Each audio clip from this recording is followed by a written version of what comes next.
예, 오늘 눈이 내린 1월 오늘이 19일인가요? 네, 19일 수요일 저녁에 또 함께 주님 앞에 모여 있습니다.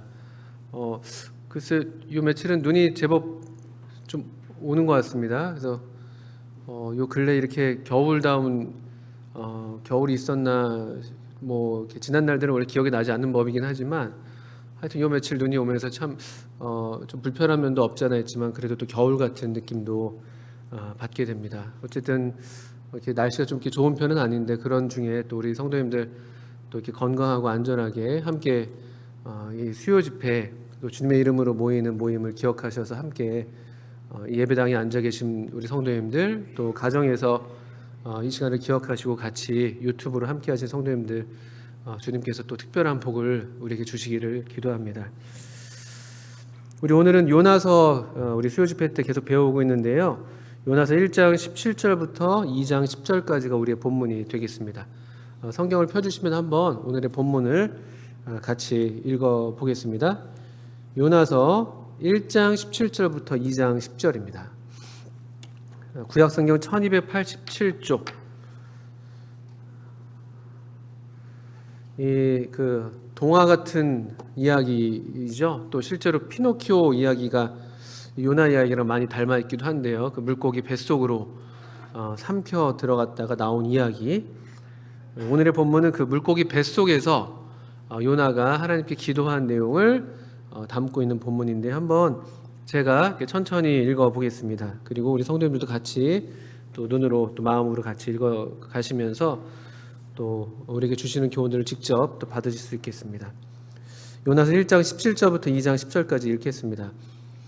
여호와께서 이미 큰 물고기를 예비하사 요나를 삼키게 하셨으므로 요나가 밤낮 3일을 물고기 뱃속에 있으니라. 요나가 물고기 뱃속에서 그의 하나님 여호와께 기도하여 이르되 내가 받는 고난으로 말미암아 여호와께 불러 아뢰었더니 주께서 내게 대답하셨고 내가 스올의 뱃속에서 부르짖었더니 주께서 내 음성을 들으셨나이다. 주께서 나를 깊음 속 바다 가운데에 던지셨으므로 큰 물이 나를 둘렀고 주의 파도와 큰 물결이 다 내 위에 넘쳤나이다. 내가 말하기를 내가 주의 목전에서 쫓겨났을지라도 다시 주의 성전을 바라보겠다 하였나이다. 물이 나를 영혼까지 둘러싸우며 깊음이 나를 에워싸고 바다 풀이 내 머리를 감쌌나이다. 내가 산의 뿌리까지 내려갔사오며 땅이 그 빗장으로 나를 오래도록 막았사오나 나의 하나님 여호와여 주께서 내 생명을 구덩이에서 건지셨나이다. 내 영혼이 내 속에서 피곤할 때에 내가 여호와를 생각하였더니 내 기도가 주께 이르렀사오며 주의 성전에 미쳤나이다. 거짓되고 헛된 것을 숭상하는 모든 자는 자기에게 베푸신 은혜를 버렸사오나 나는 감사하는 목소리로 주께 제사를 드리며 나의 서원을 주께 갚겠나이다. 구원은 여호와께 속하였나이다 아니라. 여호와께서 그 물고기에게 말씀하시매 요나를 육지에 토하니라. 이게 잘 이렇게 상상이 가지 않는 그림입니다만 한번 생각해 보시길 바라겠습니다. 요나가 그 선원들에 의해서 바다에 이렇게 던져졌죠. 그때 요나가 어떤 생각을 했을까요? 이제 바다에 던져지는 공중에 잠깐 떴을까요? 그리고 순간 눈을 감았다 떴는데 그 차가운 물이 얼굴에 와닿는 것을 봤을까요? 꼬르르르 물속에 이제 잠겨가는 그런 경험을 지금 하고 있는 요나. 이게 참 뭐 그런 것들 한번 생각해 보십시오. 그때 요나는 또 어떤 생각을 했을까? 아주 순간이었을 텐데 일단 물에 빠지는 그런 순간이죠. 저도 옛날에 자전거 타다가 이거에 비할 건 아닙니다만 자전거를 타고 집 앞에서 나오는데 전화가 울려가지고 주머니에 이제 여기 바지 주머니에 전화가 있어가지고 이렇게 탄 상태에서 전화가 오니까 본능적으로 받아야겠다 생각이 들어서 전화를 받으려고 주머니에 손을 넣었습니다. 근데 이게 아시는 것처럼 자전거를 타면 이렇게 다리 모양이 이렇게 좀 접히니까 잘 안 빠지게 되죠. 그래서 힘을 좀 줬습니다. 꺼내려고. 근데 힘을 좀 주는 순간 어떻게 됐겠습니까? 자전거가. 여러분 바라시는 대로 힘을 이쪽으로 줬더니만 이렇게 돼가지고 눈 깜짝할 사이죠, 정말로. 눈을 하는데 갑자기 아스팔트가 제 눈앞에 와 있더라고요. 그래서 얼굴을 긁었던 적이 나이 들어서 있었습니다. 부끄럽게도 뭐 어릴 때 이야기도 아니고요. 너무 이렇게 황당한 그런 이런 경험을 생각할 수도 없고 계획할 수도 없고 그게 어떤 것인지 전혀 예상할 수 없는 그런 지금 일을 당한 것이죠. 물속에 첨벙하고 이 찬물에 빠져들었을 때 요나가 느꼈었을 그 어떤 당혹감이랄까요? 죽었구나. 뭐 그런 생각을 할 틈이나 있었는지 모르겠습니다. 그냥 꼬르륵 물속으로 빠져들었겠죠. 그런데 흥미로운 것은 이게 그냥 그 물속으로 빠져서 꼬르륵 그냥 이렇게 물을 이렇게 먹고 그렇게 숨이 막히고 이제 그런 경험만으로 끝난 것이 아니죠. 우리가 지금 읽은 것처럼 놀랍게도 물고기가 와가지고 덥석 요나를 삼켜 버렸습니다. 이건 또 어떤 경험일까? 근데 하나 우리가 알 수 있는 것은 이 경험을 오늘 이 이야기를 우리가 알 수 있는 이유는 이런 사건이 요나에게 있었다고 우리가 알 수 있는 이유는 무엇일까요? 아마도가 아닙니다. 제가 거의 볼 때는 거의 100% 요나가 이 이야기를 들려줬기 때문에 알게 되는 거 아니겠습니까? 요나가 이 책을 요나서를 직접 썼든지 아니면 요나의 이야기를 들었던 어떤 사람이 이 이야기를 썼든지 간에 요나가 이런 이야기를 직접 하지 않았더라면은 우리는 아무도 알 수 없는 그냥 물속에 빠져서 죽었더라 이렇게 끝나든지 물속에 빠져서 어찌어찌 겨우 살아났더라 이렇게 끝나든지 했던 이야기가 될 텐데 그런데 여기 놀라운 이 물고기 뱃속의 이야기는 정말 요나가 우리한테 들려주지 않으면은 알 수가 없는 그런 이야기인 것이죠. 왜냐하면 이것이 사실은 우리 그냥 일반 상식으로는 믿을 수 없는 이야기잖아요. 이런 일이 있을 수도 없을 것이고 이런 생각을 좀 해보게 됩니다. 얼마나 참 요나가 이 물고기 뱃속에 있는 자기 자신을 보면서 얼마나 놀랍기도 하고 당황스럽기도 하고 이게 뭔가 싶기도 하고 이 물고기 뱃속에 있는 요나는 살아있는 건가요? 죽어있는 건가요? 그런 생각도 들었을 거예요. 이게 지금 어딘가? 내가 지금 살아서 여기 있는 건가? 죽음이라는 것이 이런 것인가? 죽음이라는 것이 이렇게 물속의 어떤 경험인가? 철퍽철퍽하고 뭔가 살았는지 죽었는지 제대로 이렇게 분간할 수 없을 어떤 그런 아주 독특한 상황, 그런 경험, 그런 공간이 바로 이 물고기 뱃속이라는 특이한 공간 아니었을까 이런 생각을 하는 것이죠. 이 물고기 뱃속의 요나는 살았는가 정말 죽었는가 그런 이제 질문들을 스스로 하지 않았을까. 그리고 이것이 3일이라고 분명히 이제 시간적인 어떤 경과를 요나가 밝히고 있어요. 시간적인 경과를. 그 물고기 뱃속에서 그 해도 없고 달도 뜨지 않은 그곳에서 어떻게 이런 날들을 헤아릴 수 있었는지 모르겠지만 아마도 그가 이 물고기가 육지에 토해내서 육지에 다다랐을 때 그 날짜를 헤아렸을 때 내가 3일 밤낮을 물속에 있었던 거구나 3일째 되는 날에 내가 지금 나온 거구나라고 알았겠을 텐데요. 아주 특이한 경험인 것이죠. 아주 신비롭기도 하고 무섭기도 하고 두려운 그런 경험. 사실 그리고 이 경험은 사실은 요나로서는 또 어느 누구로서든 간에 다시는 하고 싶지 않은 그런 경험이었을 거라고 생각합니다. 왜냐하면 이것은 사실은 우리 사도 바울이 그 환상 중에 그 삼층천에 올라갔던 그런 말 그대로 환상적인 경험이 아니라 사실 이 경험은 그냥 좀 더 단정적으로 말하자면 그냥 죽음의 경험이죠. 죽음. 살았다고 말하기 참 어려운. 이대로 그냥 물고기가 입을 열지 않으면 그냥 그대로 그곳에서 물고기 밥으로 죽을 수 있는. 또 사실 누구도 이 요나가 이 바다로 던져졌을 때 누가 요나가 이렇게 살 거라고 생각이나 했겠습니까? 저 사람은 이제 끝났지. 그 스스로도 그렇게 생각했잖아요. 내가 지금 우리가 만난 폭풍은 내가 하나님께 순종하지 않아서 받게 되는 그런 형벌이야. 그러니까 나 때문이니까 나를 바다에 던져. 그러니까 자기 스스로도 그냥 죽음으로써 이 어떤 자신의 어떤 잘못, 자신의 범죄 불순종에 대해서 죄값을 치르고자 하는 그런 마음이었기 때문에 사실은 이 물고기 뱃속은 누구에게나 다 그냥 죽음의 공간, 또 죽음의 경험이라고 말할 수가 있는 것이죠. 그런데 하나 알 것은 그렇게 우리가 다 생각할 수 있지만 그러나 실제 사실은 죽음의 공간인데, 또 요나도 그렇게 고백하고 기도 내용 가운데도 그런 내가 지금 있는 곳이 사실은 이건 죽음이다 이렇게 얘기하고 있는 것이, 예를 들면 2장 2절을 보시면 내가 스올의 뱃속에서 부르짖었다. 스올의 뱃속, 스올. 이 스올은 그 당시 유대인들이 보통 사람이 죽으면 가는, 우리 보통 얘기하는 그냥 음부라고 할 만한, 우리 한국식으로 말하면 저승이라고 할 만한 그냥 사람이, 죽은 사람이 있는 공간이 스올이죠.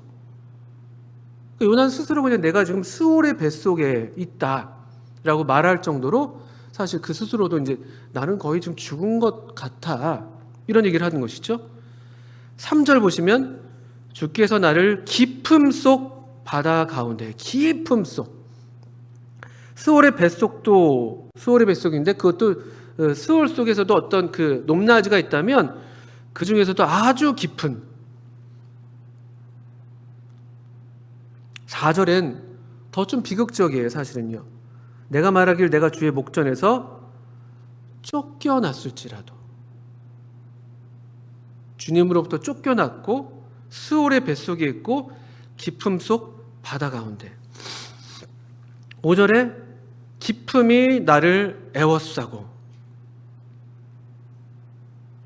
6절엔 내가 산의 뿌리까지 내려갔사오며, 산의 뿌리, 산의 꼭대기가 아니라 산의 아주 보이지 않는, 정말 이게 우리 바닷속까지 이제 내려앉아 있는 그 뿌리 아닙니까? 산이요. 그 밑바닥까지 내려갔고요. 그리고 한마디로 6절에서 다시 보면 후반부에 보니까 구덩이, 죽음의 구덩이에 빠져 있는, 뭐 살았다고 말할 수 없는, 그냥 죽었다라고 말하는 게 더 누구나 다 그렇게 말할 것이고 그냥 그게 더 맞는 말일 것 같은 죽음의 공간, 물고기 뱃속. 예, 지금 요나가 있습니다. 자기의 경험은 이와 같은 경험이었다는 것이죠. 도저히 살았다고 말할 수 없는 그런 경험. 근데 이런 경험이 우리가 물리적으로 정말 그 요나의 이 물고기 뱃속에 들어가는 것은 아니지만, 그 슬프게도 이와 같은 경험들이 우리 인생 중에도 덜어 있기도 한 것 같습니다. 내가 살아 있다고 말할 수가 있나? 하나님께서 우리를 이렇게 그 사대교회 같은 교회에 평가하실 때 너가 살았다는 이름을 가졌지만 실상은 죽은 자다, 이런 어떤 평가가 아니라 우리 스스로가, 내 스스로가 나의 어떤 삶을 바라볼 때 그 내적인 삶이든 내 어떤 영적인 상태든 아니면 정말 이 환경이 그렇든, 물리적인 환경이 그렇든, 어떤 뭐 경제적인 상황이 그렇든, 내 건강의 상태가 그렇든, 그냥 어쩌면 우리도 이런 비슷한 경험들을 할 때가 있지는 않나, 그런 생각들을 해보게 됩니다. 정도의 차이는 좀 있겠죠. 요나처럼 완전히 정말 완전 죽음이라고 말할 수 있는 그런 경험을 하는 경우들도 있을 것이고, 또 실제로 우리 성도님들 가운데 그와 같은 어려운 시간들을 지나는 그런 성도님들 더러 계신 것들을 생각할 때 그렇고, 또 아주 그 정도까지는 아니라 할지라도 어느 정도 뭐 감히 물론 이 요나의 경험과 우리가 비할 수는 없겠습니다만 이와 같은 내가 지금 산자의 땅에 있다 이렇게 말할 수 있기보다는 물고기 뱃속에 있는, 난 구덩이에 빠진 것 같은 그런 상황 가운데 있는 것 같은 그런 경험도 우리가 종종 하게 되는 것 같아요. 그럴 때 저는 이 본문이 그와 같은 경험을 하고 있는 우리들에게 어떤 그 교훈들을 또 하나님에 대한 어떤 진리들을 우리에게 가르쳐주는 부분이 있다고 생각이 드는데 2장 1절을 보시면 그 물고기 뱃속에서 요나가 한 것이죠. 물고기 뱃속에서 무엇을 이게 참 우리가 상상할 수 없는 일이긴 한데 상상이 잘 안 가는 것이지만 뭘 할 수가 있겠습니까? 할 수 있는 게 아무것도 없다고 느껴지는 실제로 아무것도 할 수 없는 그런 상황 아닙니까? 물고기 뱃속에서 그 거기를 뭐 풀장 삼아서 헤엄치면서 이렇게 그 깊은 물속이 있으니까 물고기가 또 실제로 뱃속에서 물이 좀 넘실넘실 됐던 것처럼 보이니까요. 거기서 뭐 물놀이를 하고 있겠습니까? 낚시를 하고 있겠습니까? 정말 이 지금 제정신이 아닌 상태에서 얼마간의 시간이 지났는지 모르죠. 3일 밤낮이라 할 때 어쩌면 그 끝자락이 됐었을지도 모르고 이 기도를 했던 순간이요. 그 앞선 어떤 시간들은 정말 그냥 정신없이 아득하게 이게 뭔가 꿈인가 생신가 정신을 못 차리고 그냥 허우적대고 있었을지도 모르죠. 그러다 어디 한 구석에 좀 그래도 숨을 좀 트일 만한 곳이 있어서 그랬는지 모르겠지만 그곳에서 이제 그가 아무것도 할 수 없는 그런 상황에서 한 가지 하고 있는 게 있는 것이죠. 요나가 물고기 뱃속에서 무엇을 하고 있습니까? 그의 하나님 여호와께 기도했다. 그의 하나님 여호와께 기도했다. 여기 사실 이 요나의 기도가 좀 우리의 시선을 끄는 이유는 1장에서 이 배가 풍랑을 만났을 때요. 그때 선장이 배 밑에서 잠자고 있었던 배 밑층에 내려가서 깊이 잠들고 있었던 이 요나를 깨웠죠. 1장 6절에서요. 선장이 그에게 가서 이르되 자는 자여 어찌함이냐 일어나서 네 하나님께 구하라. 혹시 하나님이 우리를 생각하사 망하지 아니하게 하시리라 하니라 라고 이렇게 요청하고 있습니다. 이 선장은 아직 여호와 하나님에 대한 지식이 없죠. 그냥 이 다른 많은 선원들이 그랬던 것처럼 각자 자기의 신들을 부르고 있었죠. 1장 5절을 보니까요. 사공들이 두려워야 각각 자기의 신을 부르고 있었거든요. 그런 그냥 수준에서 우리도 우리의 신을 부르고 있으니까 너도 너의 신을 불러라 이렇게 이제 요청을 한 겁니다. 그런데 흥미롭게 그때 요나가 기도하지 않았습니다. 그렇지 않습니까? 그때 요나가 기도하지 않았어요. 왜 그랬는지, 무슨 심보가 있었는지, 그냥 뭐랄까요? 내가 이해할 수 없는 하나님의 어떤 이런 명령에 대해서 또 그래서 내가 좀 순종하지 않았다고 해서 이렇게 풍랑을 일어서 괴롭게 하는 하나님에 대해서 억한 심정이 있어서 그랬는지, 에라 모르겠다 했는지 알 수 없습니다만, 그냥 기도하지 않았어요. 그냥 가만히 앉아가지고 제비가 뽑힐 때까지 기다리고 마침내 제비가 뽑히니까 기도하지 않고 그냥 나를 던져라. 좋게 보면 그런 대속의 어떤 그런 모형을 나타낸다고 볼 수도 있겠지만 우리 어떤 심정인지 알 수는 없으니까요. 나를 던져라 그냥. 이렇게 지금 반응을 했었습니다. 요나가요.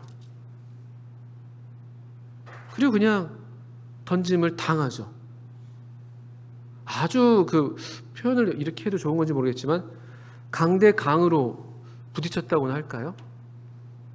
하나님의 어떤 이런 하나님이 요나에게 다가오시는 그 손길을 그가 인지하고 알았는데도 불구하고 그가 그냥 그 하나님의 손길을 마치 뿌리치고 더 이렇게 다시스보다 더 먼 곳으로 도망가려는 그런 모습이 아닌가 생각이 들기도 합니다. 그가 갈 수 있는 가장 물리적으로 먼 곳이 그 당시에 다시스였는데 나를 그냥 던져라. 하나님이 나를 찾을 수 없는, 나는 그렇게 내가 원치 않는 그런 일에 도구로 쓰임받기를 원치 않아라는 그런 마음으로 그냥 이와 같이 자기를 죽음에 내던지는 그런 마음은 아니었을까 생각이 들기도 하는데요. 그런데 그랬던 그가 여기 2장 1절에서 물고기 뱃속에서 그의 하나님 여호와께 기도하고 있습니다. 그 앞서선 그래도 자기가 할 수 있는 게 있었다고 생각했다면, 그게 이제 뭐 소위 내가 죽음으로써 이 상황에 대해서 내가 해결하겠다라는 어떤 그런 방식이었다면, 여기 물고기 뱃속에서 이제 이미 어떤 죽음에 가 있는 상황이 아니겠습니까? 요나로서는요. 거기서 그가 더 할 수 있는 것은 없는 것이죠. 어떻게 보면 그게 2장 2절에서 이렇게 기도를 하고 있습니다. 내가 받는 고난으로 말미암아 여호와께 불러 아뢰었더니. 요나가 이전에는 고난이 없었습니까? 지금 이 이전에 폭풍이 어떻게 보면 더 큰 고난일 수 있을 텐데요. 실제로 그가 물리적으로 당하는 정도를 따지자면요. 그런데 정말 우리 인생 가운데 가장 큰 고난이라고 할 수 있는 게 무엇일까? 제가 생각할 때에는 우리 사람은 희한하게도 뭔가 저만 봐도 그렇고, 뭔가 우리가 어떤 문제 상황이나 어떤 이런 어려운 상황에서 뭔가 우리가 일단은 하려고 하죠. 내가 뭔가를 해서 이 상황들을 해결하려고 하는 그런 본능이 있죠.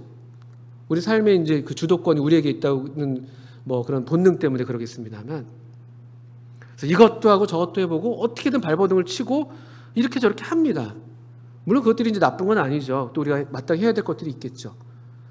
정말 근데 이 사람으로서 또 이렇게 아마도 형제님들이 공감할 수 있을지 모르겠지만, 정말 우리가 가장 견디기 어려운 그런 고통과 가장 어려운 순간이 있다면요, 제가 볼 땐 제가 경험상으로는 무력감이죠. 무력감. 내가 할 수 있는 게 하나도 없는, 도저히 내 힘으로는 어떻게 할 수 없는 그런 상황을 만날 때 우리가 느끼는 그런 좌절과 그런 분노와 뭐 이런 것들이 있는 것 같아요. 그래서 우리 남성들은 보통 우리가 할 수 없는 어떤 일을 만나면은 좀 시도하다가 잘 안 되면은 화를 내죠. 나에 대한 분노죠. 우리 자신에 대한 절망감과. 물어보면 되는데 물어보진 않고 이렇게 화를 내곤 하죠. 이런 고난, 정말 우리가 뭐 여러 종류의 고난들을 이렇게 당하는 것 같습니다만, 요나가 이제 요나가 겪었던 이런 고난 중에 그제서야 정말 우리가 배울 수 있는, 저도 아직 이런 배움이 부족하다고 제가 말씀드릴 수가 있는데요. 이 말씀을 보면서 정말 물고기 뱃속에서 우리가 받는 고난으로 말미암아 우리가 배우고 할 수 있는 것이 있다면, 요나가 보여주는 것처럼 기도인가 보다. 그럼 또 거꾸로 말해서 내가 아직도 하나님 앞에서 기도하지 않고 무릎 꿇지 않고 이 어떤 하나님의 은혜를 구하지 않고 있는 그런 내 상태에 있다고 할 것 같으면은, 어쩌면 나는 아직도 내 자아가 꺾이지 않고 여전히 내가 어딘가쯤에 잘 서 있다고 생각해서 그런 것은 아닌가 하는 생각들을 하게 되는 것이죠. 흥미로운 게 요나 1장 2장에서 요나의 어떤 그 움직임의 어떤 방향들을 보시면, 요나는 계속해서 하향을 합니다. 하향. 우리 보시는 것처럼 1장 3절에 보시면, 그러나 요나가 여호와의 얼굴을 피하려고 일어나 다시스로 도망하려 하여 욥바로 내려갔더니, 우리 아까 읽었던 1장 5절에서는 후반부에 그러나 요나는 배 밑층에 내려가서 깊이 잠든지라, 2장 6절에는 내가 산의 뿌리까지 내려갔사오며, 영적인 하향이기도 하고요, 영적인 하락이기도 하고, 하나님을 떠나서 그래서 하나님으로부터 멀리 도망치는 어떤 여호와의 얼굴을 피하는 그런 우리 인간의 우리들의 어떤 죄악된 그런 이 방향성이기도 하죠. 계속해서 내려가는 영적인 하락, 그런 것이기도 하고, 또 어떤 면에서 보면 우리 어떤 자아의 밑바닥까지 내려가는, 동시에 같이 일어나는 경험이지 않나, 이런 생각들도 하게 됩니다. 그 밑바닥에서 그것이 내가 받는 고난이라고 말할 수가 있겠죠. 더 이상 내려갈 수 없을 것 같은 이 밑바닥에서 내 자아가 도저히 무언가를 할 수 없는 완전히 무기력한 그런 상황, 그런 상태에서 우리가 그제서야 그때라도 우리가 배워야 하고 배울 수 있는 것이 있다면, 또 그때 아무것도 할 수 없는 그때 유일하게 할 수 있는 것이 있다면 이제 이런 것이죠. 내가 받는 고난으로 말미암아 여호와께 불러 아뢰었더니. 이육사의 절정이라는 시가 있습니다. 아주 극한 상황에 이 시적 화자가 서 있습니다. 어디 한 발 제겨 디딜 데가 없다고 시적 화자가 얘기합니다. 어디 한 발 제겨 디딜 데가 없이 아주 꼭대기에, 아주 뾰족한 그런 꼭대기에 절정에 서 있는 것이에요. 위험의 절정일 수도 있고 아주 위태로운 상황이죠. 근데 그 이육사의 시에서, 그래서 그 시적 화자가 그 절정 끝에 어떻게 얘기하냐면요, 이러함에 눈 감아 생각할 밖에, 뭐 이렇게 되던가요? 그가 유일하게 할 수 있는 게 있다면은 그 꼭대기에서 눈을 감고 생각하는 겁니다. 그러면서 겨울은 강철로 된 무지개인가 보다, 그렇게 결론을 내리는 그런 시가 있어요. 이 절정에, 여기서 이제 그 어떤 높아진 어떤 꼭대기의 절정이라기보다는 우리 요나서는 바닥의 절정이겠죠. 더 이상 내려갈 수 없는 그 절정에서 아무것도 할 수 없는, 어디 한 발 제겨 디딜 데가 없는, 그럴 때 우리가 그때라도, 그때 가서야라도 비로소 마땅히 배워야 되고 또 해야 하고 할 수 있는 것이 있다면, 어쩌면 이것이 이제 하나님께서 이 요나에게 바라셨던 것이겠죠. 그가 하나님 여호와께 기도하는 것, 여호와께 불러 아뢰는 것. 2장 2절을 보니까 흥미롭습니다. 여호와께 불러 아뢰었더니 주께서 내게 대답하셨고 내가 수월의 뱃속에서 부르짖었더니 주께서 내 음성을 들으셨나이다. 이렇게, 사실 지금 어떤 응답이 일어난 건 아니잖아요. 아직 뱃속에서 지금 기도한 내용이니까요. 그런데 그가 기도하는 그 순간 이미 기도를 할 때 이미 그의 마음은 하나님이 응답하셨다라는 그런 지금 고백을 할 수가 있는데요. 이게 왜 어떻게 이렇게 얘기할 수가 있을까? 근데 저는 그가 있는 이 공간, 그래서 어디에 있습니까? 물고기 뱃속. 이게 놀라운 공간인 것이죠. 그가 전혀 예상했던 공간이 아니죠. 그냥 자기는 물에 던져지면 그냥 물에 빠져가지고 그냥 그렇게 가는 거잖아요. 뭐 요나라서 이런 걸 어디 상상이나 했겠습니까? 그가 물고기 뱃속에 있는 이 사건 자체, 이것 하나 자체가 이미 하나님의 응답으로 그가 지금 받고 있는 것이 아닌가. 그래서 1장 17절에서 요나가 이 사건에 대해서 기록할 때, 또 요나서의 이 저자가 기록할 때, 여호와께서 이미 큰 물고기를 예비하셨다. 여호와께서 예비하셨다. 이렇게 지금 고백하고 있습니다. 이렇게밖에 말할 수가 없는 상황이죠.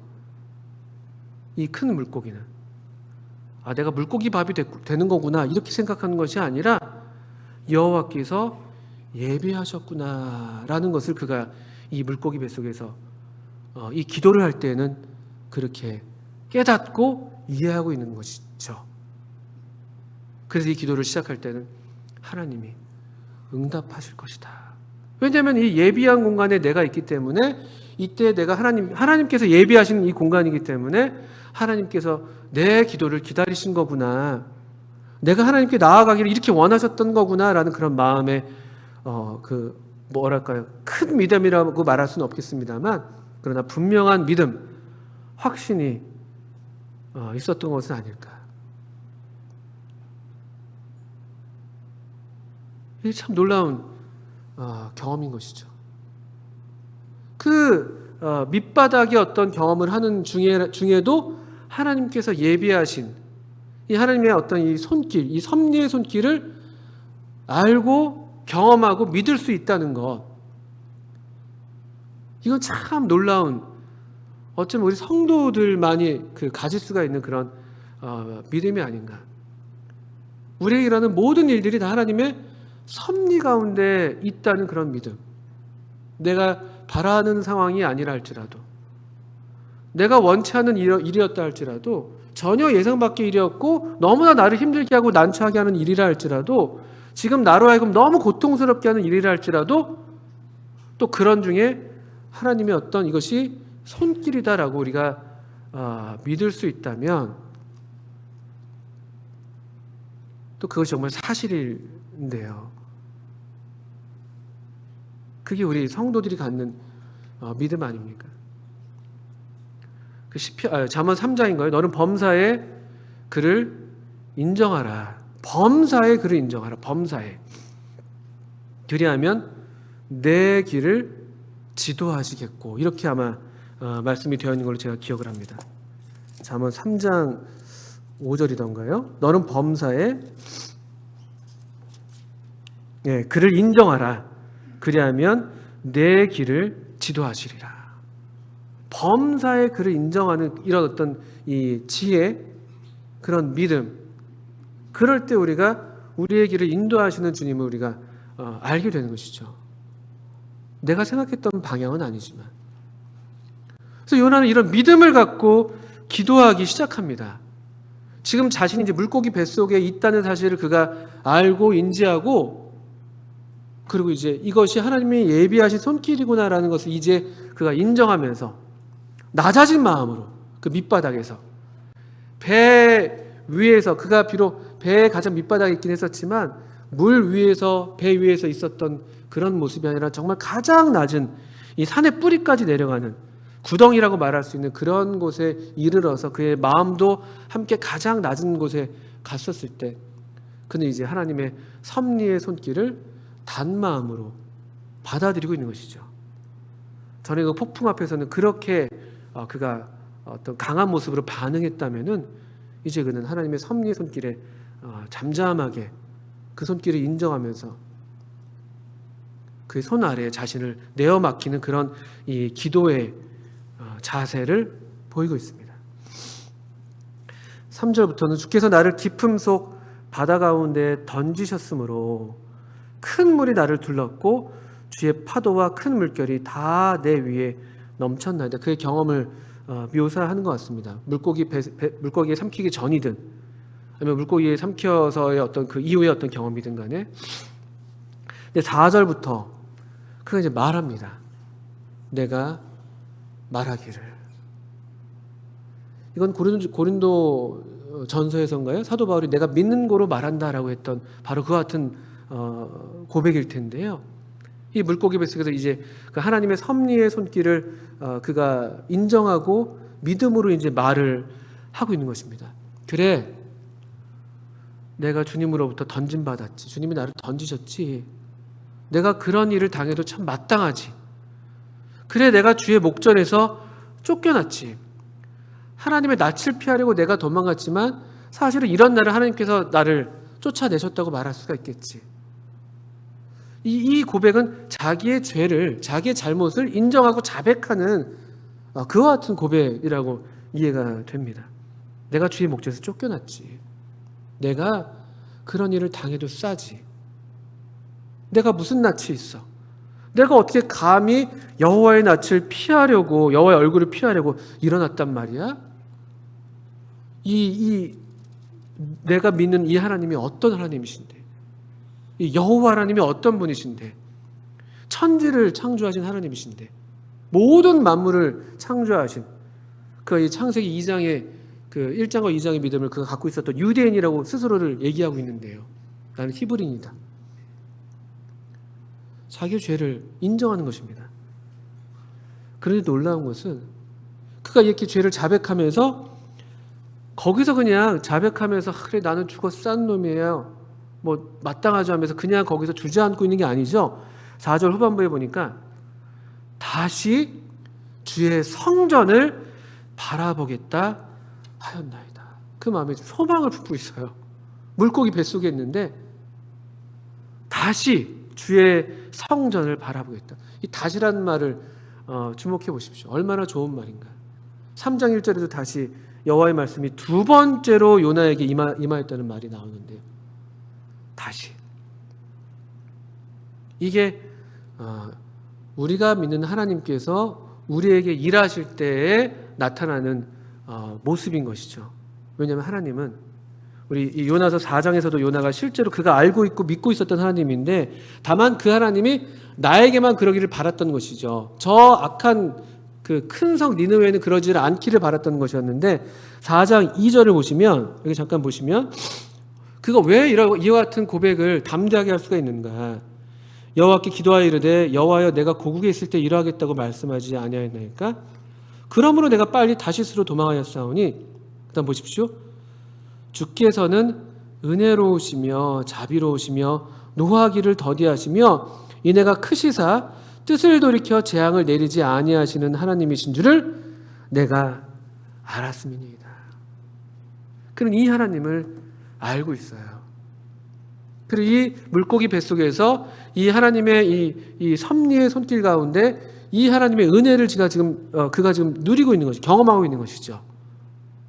그 은혜를 힘입어서 그분을 힘입어서 그가 여기 다시 주의 성전을 바라보겠다고 지금 소망 가운데 기도할 수가 있는 것이죠. 성전. 이스라엘 백성들 히브리인들의 어떤 뭐랄까요? 삶의 중심 아닙니까? 내가 다시 살아서 내 고국 이스라엘로 돌아가서 내가 거기에서 하나님이 임재하시는 하나님의 은혜의 영광이 가득한 성전을 내가 갈 거야, 갈 수 있을 거야 라는 그런 소망. 또 성전에서 또 어떤 일들이 있었습니까? 우리가 잘 아시는 것처럼 히브리서에서 우리 배워왔습니다만 거기에 항상 속죄의 제사가 드려지지 않았습니까? 매일 내가 다시 성전을 바라보겠다.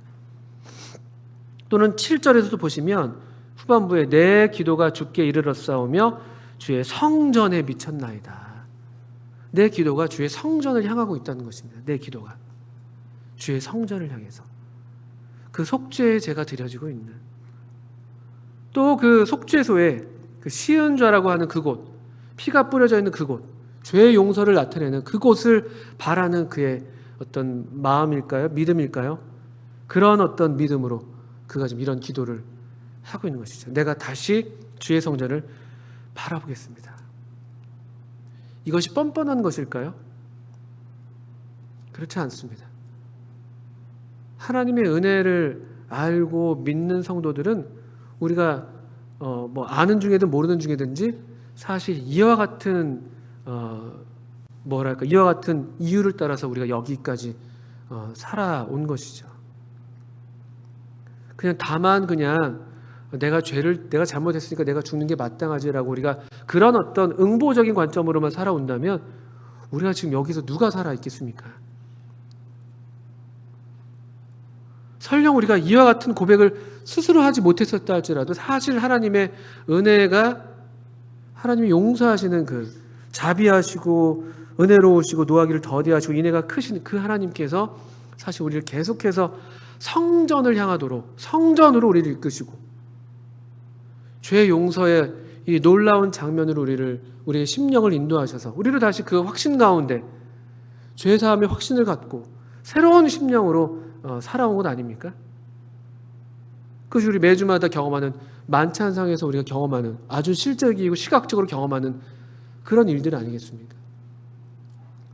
그 만찬상에서 우리가 무엇을 확인할 수가 있습니까? 하나님이 그 거룩하신 하나님이 얼마나 은혜로우셔서 얼마나 우리의 행위와 상관없이 얼마나 나의 어떠함과 상관없이 오직 그 아드님의 공로를 인정하셔서 나를 의롭다고 하시는가. 또 얼마나 오늘도 새롭게 나를 깨끗하게 하시고 이미 깨끗하게 된 나를 확인시켜 주시고 다시 마치 새 옷을 입혀주시는 것처럼 그 스가랴서에서 여호수아에게 그렇게 하셨던 것처럼 내가 다시 주의 성전을 바라보겠다. 그 의인은 넘어져도 아주 엎드러지지 않는다. 잠언 24장에서요. 7번 넘어져도 8번 일어난다. 7전 8기를 얘기하는데 그게 의인이라고 잠언 말씀은 얘기를 해요. 의인은 넘어지지 않는 사람이 의인이 아니라 넘어졌는데도 또 일어날 수 있는 잠언 말씀은 그걸 다 설명하고 있지는 않습니다만 또 그것 자체를 직접적으로 말씀하는 건 아니지만 우리의 경험을 비춰볼 때 또 이 성경의 전체적인 진리를 놓고 볼 때 7번 넘어져도 8번 일어나는 하나님의 은혜로 살아가는, 이 은혜의 하나님을 믿는 믿음으로 우리가 모르는 중에라도 살아가는, 의인은 믿음으로 말미암아 살리라 하는 이런 종류의 믿음으로라도. 물이 나를 5절입니다. 영혼까지 둘러싸우며 깊음이 나를 에워싸고 바다풀이 내 머리를 감쌌나이다. 그 자신의 상황을 굉장히 자세하게 묘사를 하고 있습니다. 아주 깊음 가운데 있다는 것을 얘기하는 것 같은데, 흥미로운 게 바다풀이 내 머리를 감쌌다고 하고 있습니다. 바다풀 미역입니다. 미역. 그냥 미역을 생각하시면 됩니다. 어떻든 간에 그가 아주 이런 지금 우리가 생각할 수 없는 그런 경험, 그런 죽음의 경험을 아주 밑바닥의 경험을 하고 있다고 얘기하고 있죠. 그래서 내가 산의 뿌리까지 내려갔다고 하면서 더 이상 내려갈 수 없는 그 하락으로 그 지점까지 그가 떨어져 갔다는 것을 스스로 얘기하고 있는 것이죠. 내가 산의 뿌리까지 내려갔사오며 그 땅이 그 빗장으로 나를 오래도록 막았다. 오래도록이라는 말은 어떤 일정한 기간이라기보단 영원히 그냥 나를 막았다. 그런 어떤 완전한 절망 가운데 그가 있었다는 얘기를 하는 것입니다. 그가 앞서서 이 기도를 하기 전에 그게 얼마간의 시간이었을지 몰라도 절망의 시간을 보낸 것이죠. 그냥 빗장으로 영원히 내가 막혔구나, 난 끝났구나 라고 이제 생각하는 그런 지점이, 그런 생각이 있었다는 것이죠. 그런데 놀랍게도 그가 조금 정신을 차리고 생각하고 기억하고 하나님에 대해서 생각하면서 그가 얘기할 수 있는 것, 나의 하나님 여호와께서 내 생명을 건지셨구나. 나는 끝났다고 생각했는데, 나는 더 이상 이제 소망이 없다고 생각했고 빗장이 나를 꽉 막았다고 생각했는데 하나님 나를 건지신 거구나. 내가 지금 아직 여기 있네. 죽었는지 살았는지 몰랐는데 내가 지금 살아있네. 내가 아직 산자의 땅에 있네. 나 아직 살아있어. 하나님이 나를 구덩이에서 건지셨구나. 그런 믿음이 생긴 거예요. 이 삶에 대해서, 살아있음에 대해서 그런 믿음이 생긴 것이죠. 이 구덩이라는 말을 생각할 때 요셉이 이제 그런 아주 전형적인 구덩이에 있었던 사람 아닙니까? 그가 처음 구덩이에 형들에서 던져졌을 때 비슷한 상황 아니었겠습니까? 살 소망이 없는 거다. 죽었구나. 아주 애걸복걸 울부짖었는데도 형들이 매몰차게 거절했었죠. 또 그가 감옥에 갇혀 있었고, 그냥 그의 인생 자체가 그냥 구덩이, 아주 그냥 언제 끝날지 모르는 구덩이 인생이었는데, 희한하게 우리가 잘 아시는 것처럼 창세기 그 기록에서 여호와께서 그와 함께 하셨다는 말씀들을 여러 번 반복하시죠. 그리고 흥미롭게도 그가 그 보디발의 보디발 가족의 총무로 있었을 때도 그렇고, 그 다음에 왕의 신하들을 가두는 감옥에서 그 감옥의 어떤 일들을 돌볼 때도 그렇고, 그가 아주 성실하게 일했던 것 같지 않습니까? 왜 그렇습니까? 절망의 순간이 없진 않았겠죠. 그런데 살아있어요. 뭘 알 수는 없지만 아직 내가 살아있어. 아직 하나님께서 내 삶을 놓지 않으셨어. 내게 아주 호흡을 주셨어. 내가 여기 지금 살아있잖아. 끝난 것 같지만 그런 시간들을 지나오지 않았겠습니까? 그러면서 다시 그에게 맡겨진 일들을 묵묵하게 성실하게 해나가는 그런 일들을, 그런 삶을 산 것이잖아요. 우리가 그걸 보고 있는 것이잖아요. 마침내 그리고 그가 이 남의 꿈을 해석하던, 자기의 꿈을 해석할지는 몰랐지만 남의 꿈을 해석하던 그가 그 하나님의 섭리를 마침내 그가 온전하게 다 봤을 때 그가 그 끝에 얻었던 해석은 여호와께서 나를 이곳으로 보내셨다. 그게 그가 자신의 삶에 대해서 얻었던 최종적인 해석이었습니다. 해석자 요셉이 자신의 삶에 대한 그 최종적인 해석을 냈을 때 형들이 아닙니다. 형들이 나를 팔아서 내가 여기로 온 게 아니라 여호와께서 나를 여기로 보내셨습니다. 비록 긴 시간이 걸렸지만 여기 내 생명을 구덩이에서 건지셨다고 고백하는 이 요나의 마음과 이 요셉의 마음 같은 종류의 것이 아니었을까 생각을 하는 것이죠. 7절에 내 영혼이 내 속에서 피곤할 때에 내가 여호와를 생각하였더니 내 기도가 주께 이르렀사오며 주의 성전에 미쳤나이다. 우리가 이렇게 곤고할 때, 우리가 고난을 당할 때 내 영혼이 내 속에서 피곤하다고 말할 때 정말 힘든 순간들이잖아요. 그럴 때 우리가 해야 될 어떤 일인 것이죠. 물론 처음부터 이렇게 할 수 있지는 않을 수도 있겠습니다. 그 일 자체가 얼마나 힘들고 고대수로 우리가 이제 당황하고 어쩔 줄 모르고 괴로운 시간들을 보내겠습니다만 결국 하나님 말씀을 의지해서 우리가 우리의 영혼이 피곤할 때 해야 될 일은 여기 여호와를 생각하는 것. 생각한다는 것이 기억하는 것 이렇게 번역해도 좋습니다. 기억하는 것. 우리가 알고 있는 내가 배워온 내가 경험해온 내가 성경을 통해서 비록 내가 온전히 경험적으로 알지 못해도 그래도 내가 아는 하나님 그분을 기억하는 거예요. 그래서 전도서의 그 전도자가 형통할 때는 기뻐하고 곤고할 때에는 옛날 개혁한 글에는 생각하라.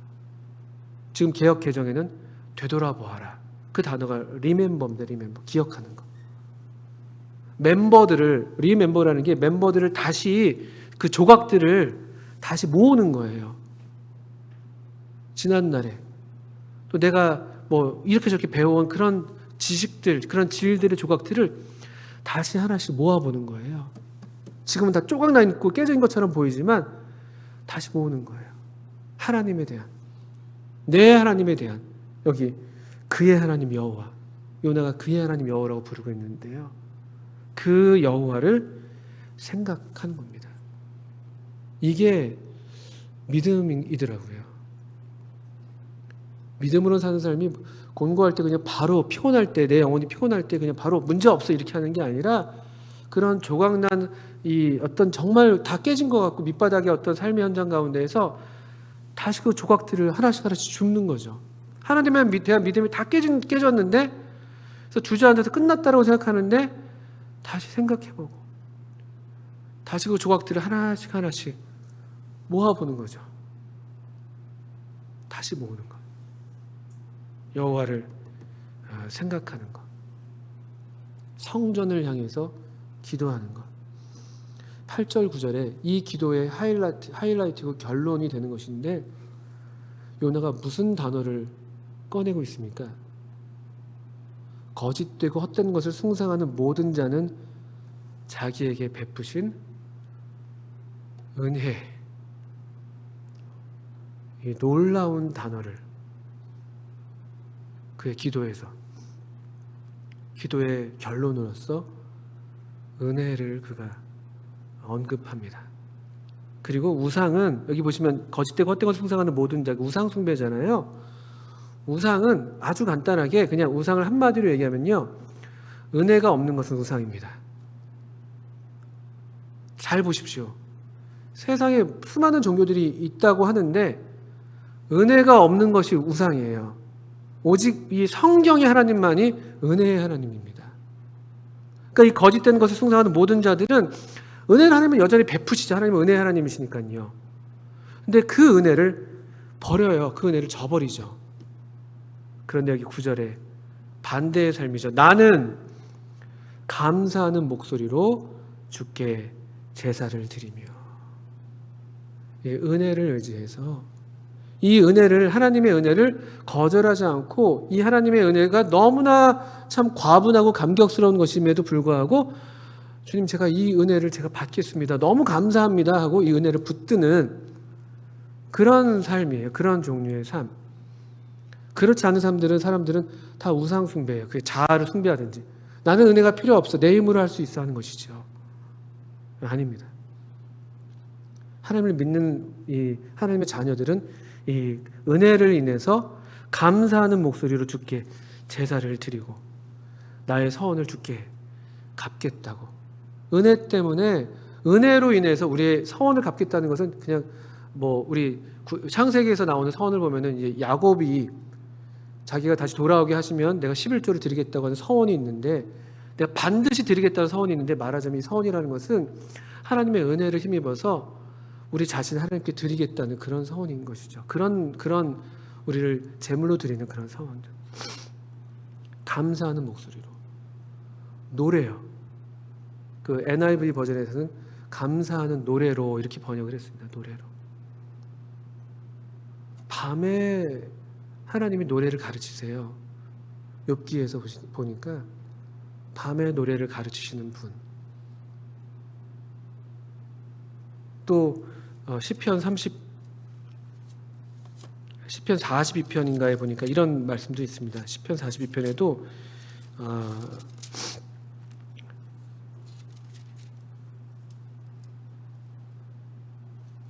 낮에는 여호와께서 그의 인자하심을 베푸시고, 42편 8절인데 밤에는 그의 찬송이 내게 있어 생명의 하나님께 기도하리로다.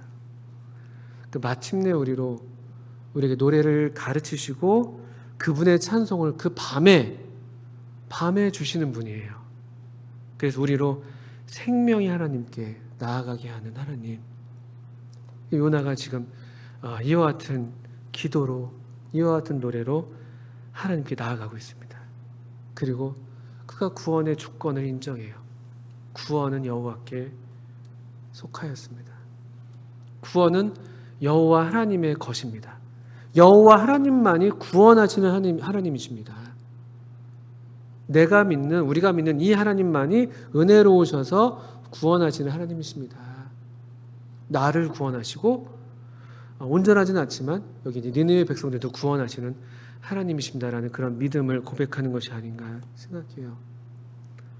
그가 이런 밤의 학교를 물고기 뱃속이라는 그 교실에서 배울 걸 배웠을 때 여호와께서 그 물고기에게 말씀하심에 요나를 육지에 토해내시는,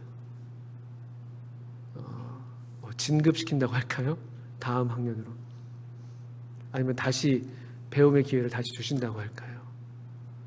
참 흥미롭고도 아름다운 말씀이 요나서 2장이라고 생각이 듭니다. 그리고 우리의 경험들과 많이 맞닿아 있고, 그리고 우리 성도님들 가운데 혹시 이런 물고기 뱃속 같은 그 수월의 깊은 곳 같은 그런 때를 지나는 성도님들이 계시다면 이 요나서의 말씀을 여러 번 보시면서 또 우리 하나님을 기억하시면서 다시 깨어졌다 할지라도 그 조각들을 모으시면서 다시 하나님께 감사의 노래를 드리면서 우리의 서원을 갚겠다고 고백하면서 나아가신다면 하나님께서 우리의 이 예물을 얼마나 기뻐 받으시겠어요. 환난 날에 나를 불러라. 그래야만 내가 너를 응답하겠고 내가 너를 건져서 네가 나를 영화롭게 하리라 하는 시편 50편의 말씀이 있는 것처럼 우리가 그와 같은 어떠한 경험 가운데서도 또 하나님을 믿는 믿음이 새로워져서 하나님을 예배하는 우리 모두가 되기를 바랍니다.